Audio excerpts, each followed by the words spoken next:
So we're calling it autumn now, right? Like, we're done with summer, because I am.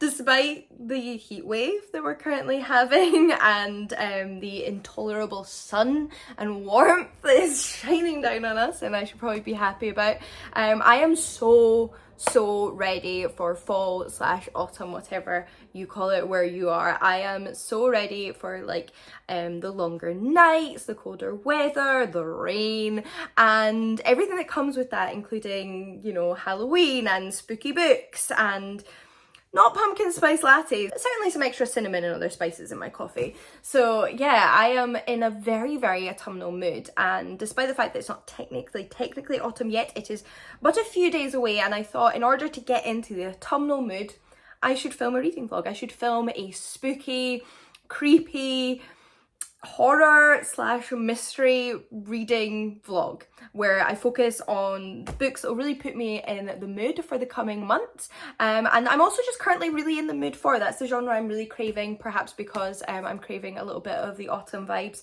and I thought I would take you along on that journey. I also thought I'd share with you my sort of autumnal TBR in terms of creepy books first. I'm not going to read them all in this video because there's like 7 or 8 books here, but I'll share with you all the ones I'm hoping to read in autumn, including the ones I'll read in this video, and if you'd like to see a future video where I read the rest of them, maybe when it is like peak autumn times, you can let me know. So yeah, let's have a look. The first one I know I'm going to read because I've already started it, and that is Girl 11 by Amy Suter Clark. This is a mystery thriller novel about a woman who runs an investigative podcast, true crime podcast. Now, I am not a true crime podcast girl.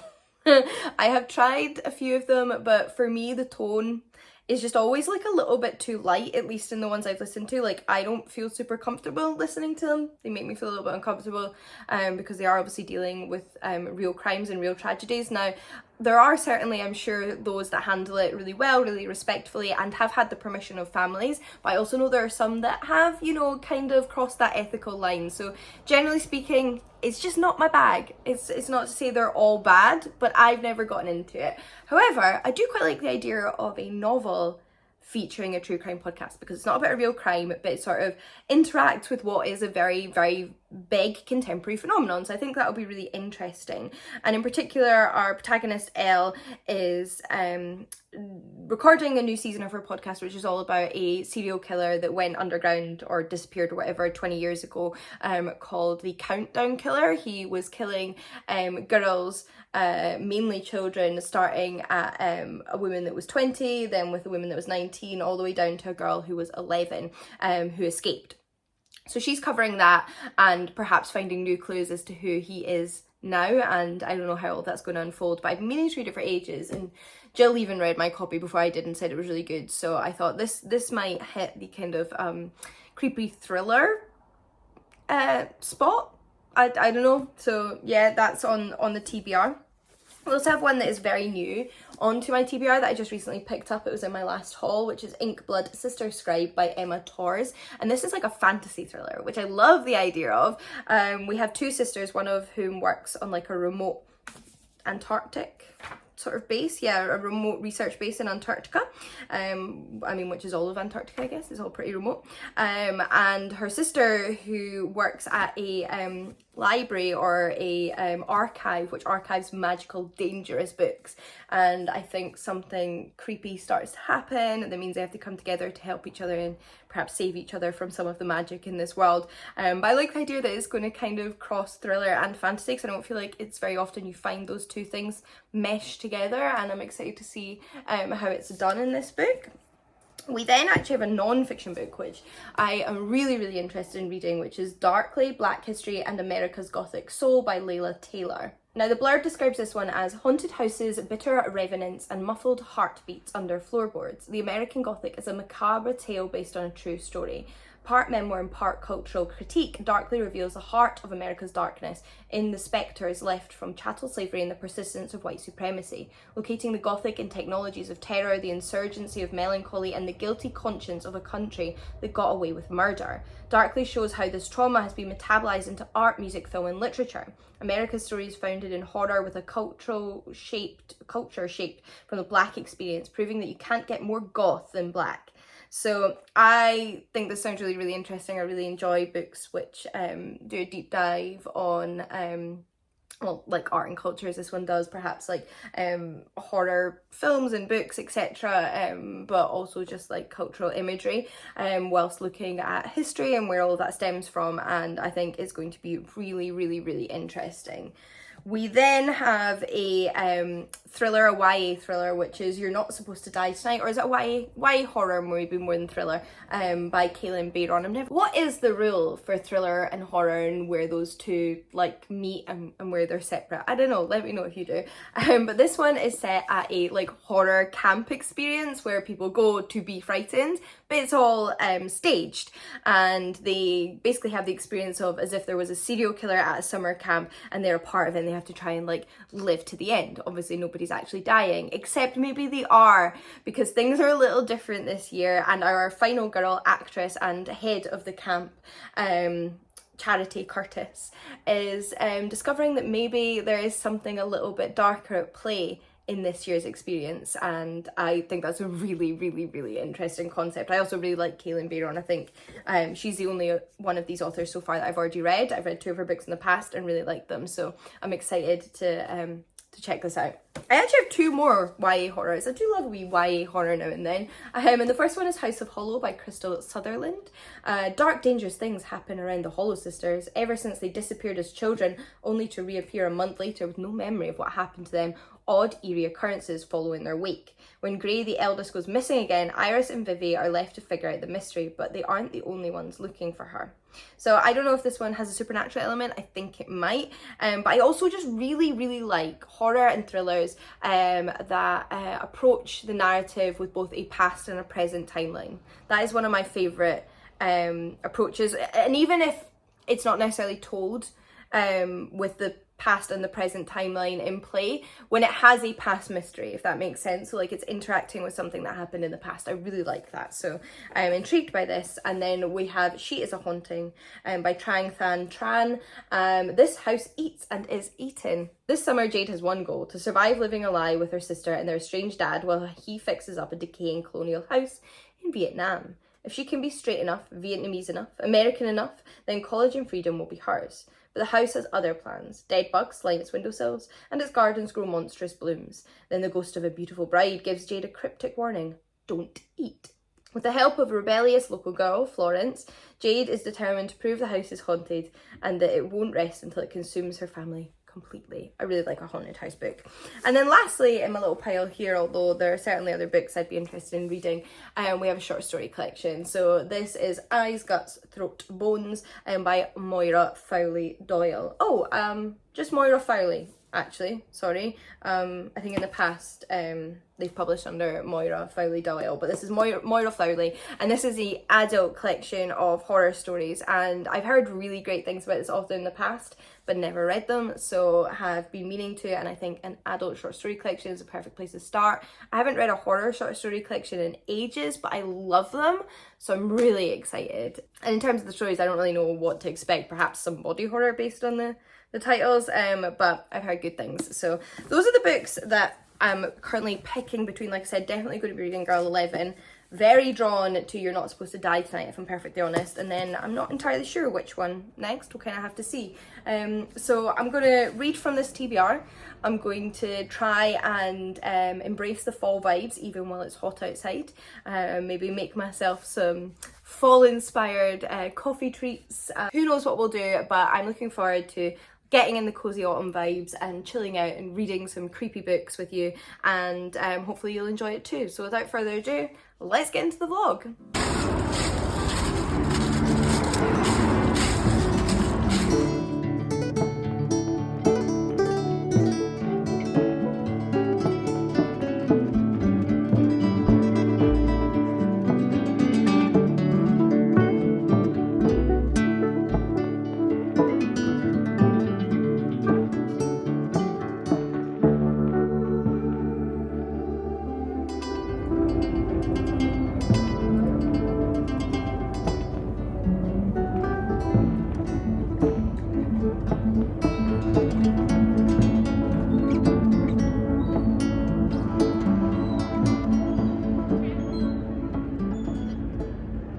I'm just lying down and listening to my audiobook, possibly thinking of having a nap. I'm feeling quite run down.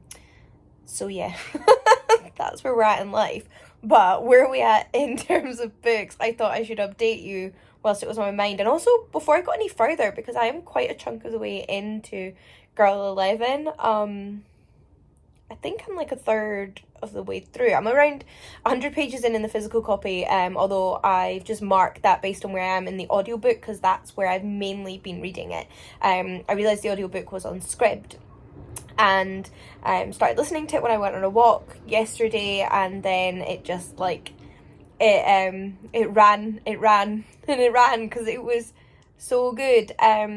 This is one of those books where, as much as I'm sure reading the physical book is just as phenomenal, like absolutely no need to buy the audiobook as well, it is a really good audiobook. So if you like audiobooks, it's worth checking out. It has a multiple cast. What words am I trying to find?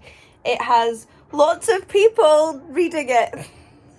It has a whole cast rather than just one narrator. And we have our primary narrator who's reading the chapters from our protagonist Elle's perspective, who's the host of the podcast, as well as doing her narration for the podcast. But because we're also getting excerpts from her podcast, her true crime podcast, and her interviews with people for the podcast, we're also hearing from narrators who are like voicing her husband, who's a medical examiner, voicing the police detective she's in touch with, voicing other like experts that she's interviewed for the podcast. So not voicing every single character, because some of them aren't on the podcast, but if they're on the podcast, they get a separate narrator, and it's got all the sound effects you might get from a podcast. So it's sort of like hitting all of those podcast marks without actually being about a real crime, which for me is preferable.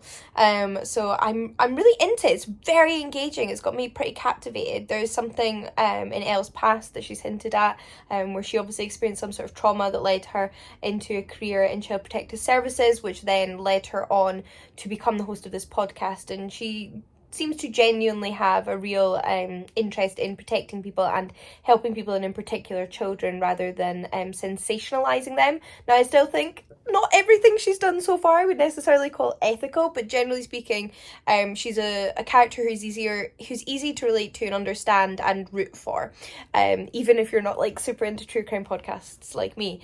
But I don't know where the mystery is going to go, because we have the crime in which she is investigating for her podcast about the serial killer, the countdown killer, and then we have what's going on in the present, which includes some crime. But is that connected to the past, or is that just something entirely new that's coincidentally happening?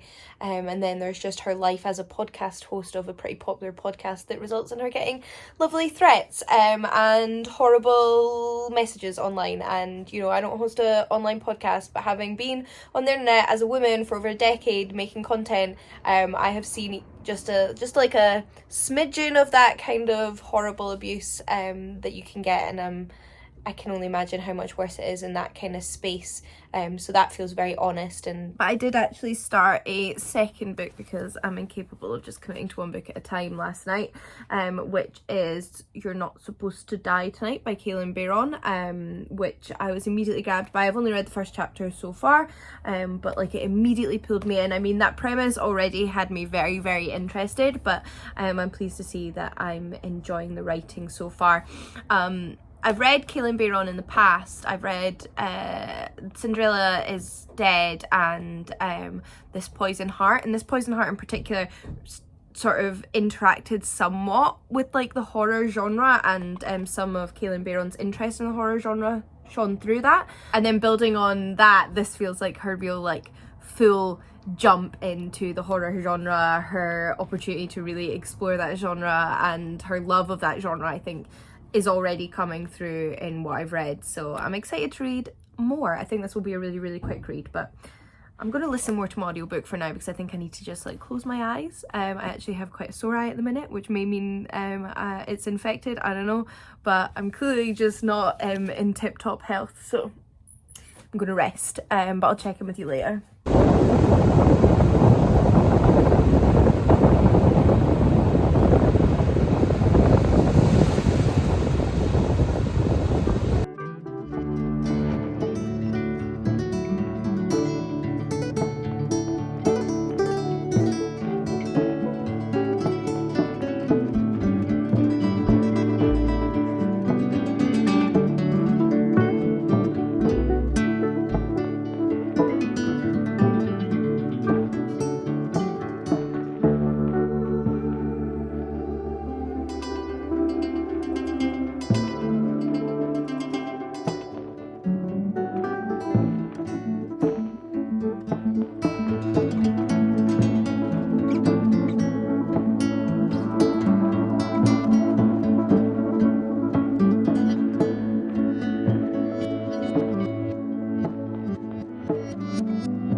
still have 60 pages left of Girl 11, but I just want to record my immediate reaction here because I knew it.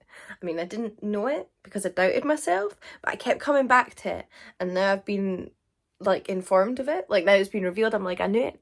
I knew it. I doubted myself, but I sort of deep down, I suspected it at least. But I'm intrigued to see now what happens next. I'm like, that suspicion has like ticked a box, but something else hasn't for me. So I'm like, I don't know how it's all going to come together in the end. And I thought I'd just mention that before I finish it. Finished. I ended up finishing it on audiobook. I think consumed the most of it on audio versus physical copy. Just because I really enjoyed all of the attention to detail that the audiobook added, and I've been doing a lot of walking the past few days. So you can listen while you walk, so that worked out nicely. I actually thought this was really good. It was a really compelling thriller, and I think it sort of actually, like, very surface level address some of like my struggles with true crime podcasts in general. And again, I'm not speaking about like every single true crime podcast or TV show or whatever. Like, I don't think they are all the same, and I'm sure there are phenomenal ones out there, but I appreciate it touching on the more problematic elements, and the final sort of just sentiment the book left you with, which isn't a spoiler because it's nothing to do with the plot, was just this idea that we need to remember the people who died at the hands of terrible people for who they were and not just how they died, and also not to glorify and what's another word for glorify, but it's not quite the same as glorify. Oh, it's too late at night to have big words. But not to glorify the people that did the terrible things, to not make it all about them, and give them that satisfaction whether they're alive or not. I think a book that really encapsulates that for me is 5 by I've forgotten who wrote 5. Oh my god, it's too late.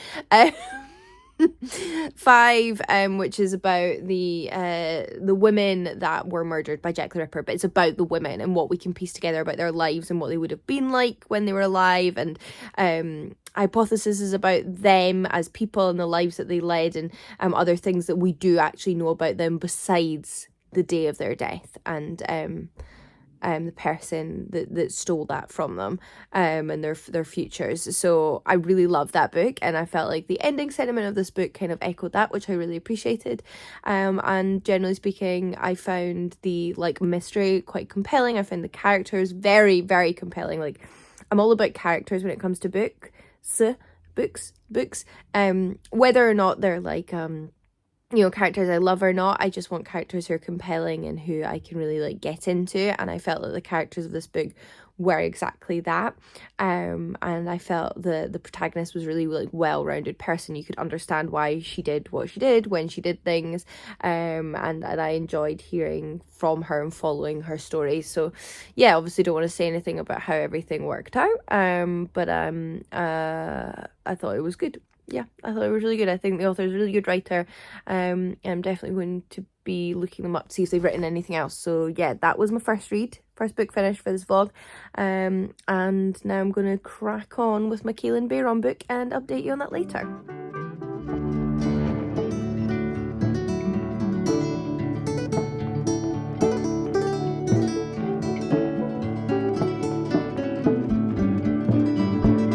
It's not pumpkin spice, but I did get a hazelnut latte, because it's less than 16 degrees today, so bring on fall.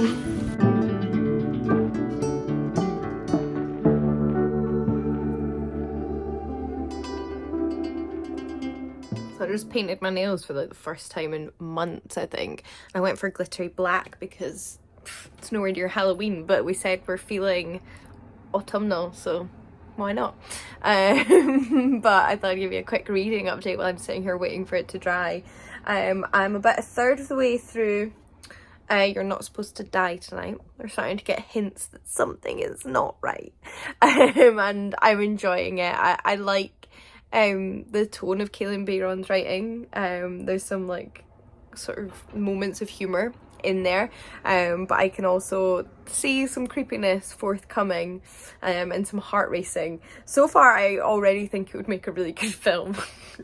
But I'll probably have more thoughts on that when I'm a little bit further in. As always, I can't read one book at a time because I need to be able to flick between things as my mood depends, and I've also picked up House of Hollow. I decided to go for this one purely because, well, exactly because Jill told me to, so I couldn't decide which of my other books to read next, and I asked Jill, and she has already read this one and said she enjoyed it and said she thought I would too, so to pick that up and read it next. But both of these are quite short and YA, so I think they're both going to be really, really fast, and I decided to download the audiobook for the non-fiction title I mentioned, Darkly, at the beginning, because even though I've got the physical book, I do love being able to switch between physical and audio. It's not something I always do because, I mean, that would be a lot of money, but I do like to do it when I can, and in particular with non-fiction, I really, really love reading them on audiobook, so I did decide to download that and might listen to that as well. But so far I'm pretty sure there is a paranormal element to this, like from the first few pages it feels that way. There's some weird stuff going on around these girls. Our protagonist, who is maybe like 15 or 16 or something, and then her slightly older sisters who vanished for like a few days when they were younger, and no one knows what happened to them, and they can't remember either, but all return with the same scar, and now odd things happen around them, which sounds interesting and is interesting so far, because I was thinking about it. A lot of the time when you get odd, slightly eerie groups of women in books, you're usually observing them from the outside. You're usually like one of the ordinary mundane people watching them, but in this book we're actually seeing it all from their point of view, or her point of view, so intrigued to see where it goes. But yeah, we'll update you later.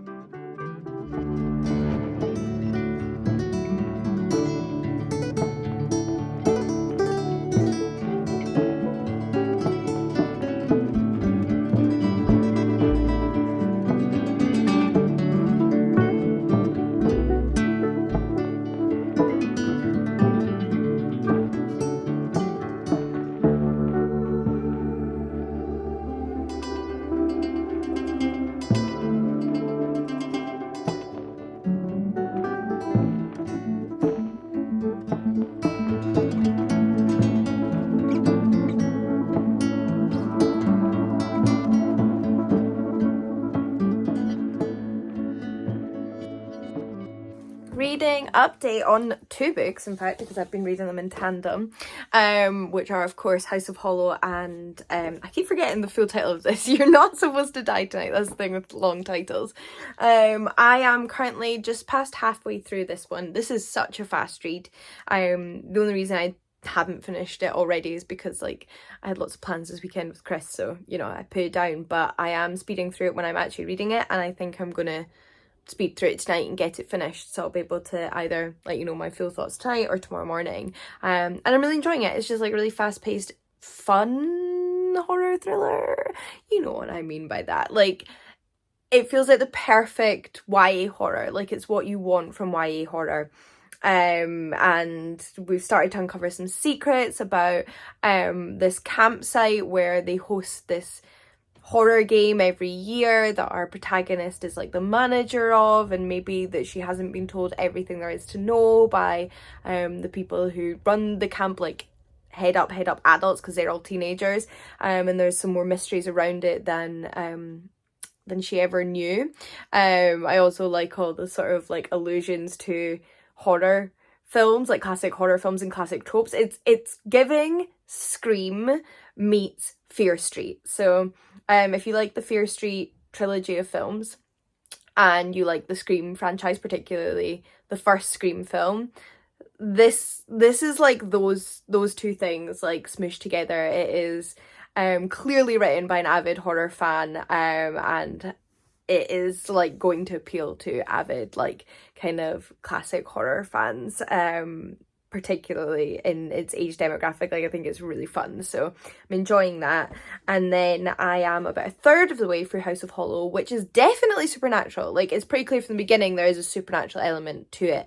I didn't know that going in. I like, for me, I thought it might be one of those books where you're not sure, slash maybe it is, maybe it isn't, but I think it's like pretty evident. You know, these kids, well now women, ranging between I think like around 16 or 17 to like early 20s. It's three sisters who went missing when one was 11, the youngest was 6, and the other one was somewhere in between.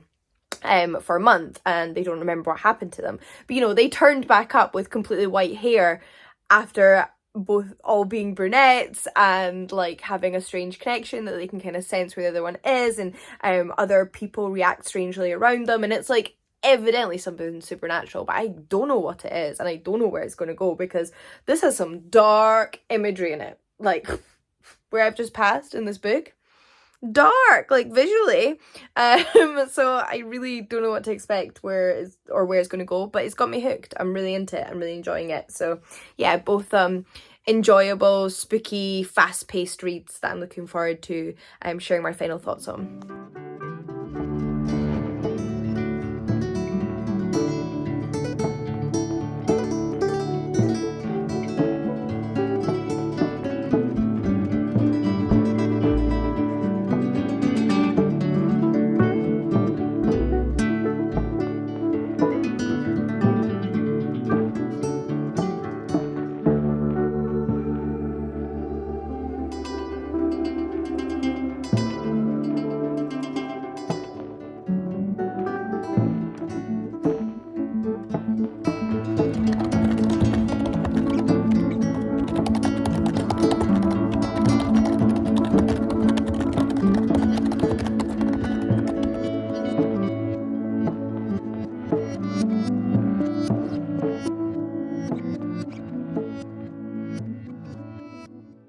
And we are done. I have finished the last 2 books of this vlog, because I think it's got to end somewhere, doesn't it? I also feel like I've really sated that desire for horror. I'm not saying I don't want to read more horror and thrillers at the minute. In fact, I'm going book shopping with Jill for her birthday this weekend, and I'm probably going to buy more horror and thrillers because that's what I'm craving. But I really feel like I sort of like I scratched the itch, at least the initial itch, and read some really good books, so I thought I'd share my final thoughts. I pretty much stand by what I was saying about this book before. I think it's just like classic good slasher fun. Seems like an odd thing to say. Fear Street meets Scream, but it did take me by surprise in some ways that I obviously don't want to give away. But yeah, there was some twists and turns in there that I didn't really see coming, and it's just like a really fast-paced horror movie fans book, if that makes sense. I don't know if I'm feeling very articulate today. Then we have House of Hollow, which took me by surprise, but in a really different way, because I didn't think I was going to love this as much as I did. Not that I didn't think I was going to like it, but I don't think I thought it was going to deliver as much as it did. It was a very surprising book. I thought it was just kind of going to be like a lot of other sort of like YA horror I've read, enjoyable but forgettable, but I don't think I'm going to forget this book. Like, it was really mysterious and dark and creepy and clever, and that second half had me unable to put it down. I finished this one first in the end because when I got to that halfway point, I just couldn't stop reading it and needed to know what was going to happen. Which was fantastic. I love that, and I'm really interested to check out more by the author. I think she has a new book coming out in 2024 that's also like a creepy YA horror, so definitely going to add that to my TBR. But yeah, I think this one really encompassed one of the things I enjoy about some horror, which is how beautifully creepy something can be, like how someone can weave together really beautiful writing to create something quite horrific, and I think that's really clever and interesting to read and immersive, and makes it all the more insidious, if that makes sense. So yeah, I really enjoyed this one. And I don't think I mentioned before, actually, the girls who go missing, the children who go missing, who we're following now, that went missing in the past. When they went missing in Edinburgh. They now live in London. They went missing in Edinburgh, and I really enjoyed that because Edinburgh came up a few times, and mentions of places in Edinburgh, and as well as London. I love reading about places I am familiar with and have lived in, and there was like a few little references to Edinburgh and places in Edinburgh that just made my little like Edinburgh heart sing, and yeah, it felt very authentic, and also like I've been there. So yeah, I don't know, I really like that is an element if that's something that appeals to you. So yeah, I all round had a really good time with this reading vlog and everything I read, and I'm finally feeling super autumnal because the hot weather has disappeared. I've got a hair appointment booked for later this week to go brunette, because what is more autumnal than being brunette? And I'm reading all my horror books. So thank you for joining me for this like welcome autumn, welcome fall, welcome Halloween season reading vlog, and let me know if you'd like some more when we're deeper into the month, maybe like a spooky October reading vlog. I can make that happen.